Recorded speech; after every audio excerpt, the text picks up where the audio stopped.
आगे बढ़ते और रुख करते हैं पश्चिम बंगाल से बड़ी खबर का, क्योंकि वहां से अब खबरें ऐसी आ रही हैं कि टीएमसी के कई सांसद ऐसे हैं जो बीजेपी के संपर्क में हैं। सवाल यह है कि मिथुन चक्रवर्ती सामने आते हैं, पूरा दावा ठोकते हैं कि कई लोग ऐसे हैं, कई सांसद ऐसे हैं जो बीजेपी के टच में है और हमें पता भी है कि किस किस से बातचीत चल रही है। लेकिन ऐसे में क्या महाराष्ट्र वाली स्थिति जो है वो दोहराने की कोशिश बीजेपी की हो रही है बंगाल में? और इसके अलावा उससे भी बड़ी बात यह है कि आखिर ये लोग कौन है जो बीजेपी के संपर्क में है या फिर जो टीएमसी का साथ छोड़ना चाहते हैं। इस पर टीएमसी लगातार अपनी नजर बनाए हुए है। सागर 38 ऐसे विधायक हैं मिथुन चक्रवर्ती का ये कहना, मतलब कि क्या अब ये माना जाए कि महाराष्ट्र की सियासत पर कब्जा करने के बाद बीजेपी की नजर अब पश्चिम बंगाल पर है।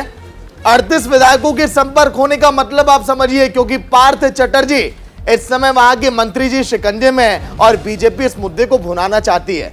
मिथुन चक्रवर्ती ने यह तक कह दिया कि 21 ऐसे विधायक हैं जिनसे डायरेक्ट मेरी फोन पर बातचीत हो रही है, वो मेरे संपर्क में कभी भी मेरे पाले में आ सकते हैं। क्या बंगाल में बीजेपी खेला करने वाली है?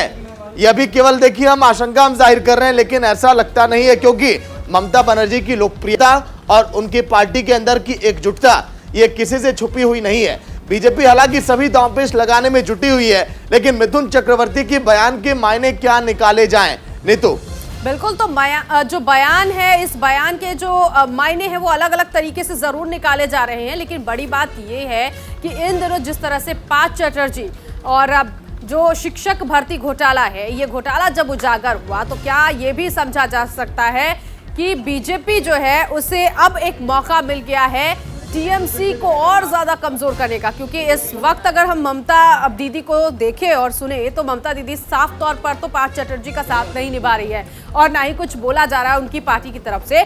लेकिन बड़ी बात तो ये है कि बीजेपी पर जरूर निशाना साध रही है। तो ऐसे में बीजेपी के नेता मिथुन चक्रवर्ती जब कहते हैं कि 38 विधायक उनके संपर्क में हैं, तो क्या अब टीएमसी और ज्यादा हिल जाएगी? ये समझने वाली बात होगी। फिलहाल मिथुन चक्रवर्ती ने इस बयान के जरिए कहा जा सकता है कि पश्चिम बंगाल में एक बड़ा भूचाल ला दिया है।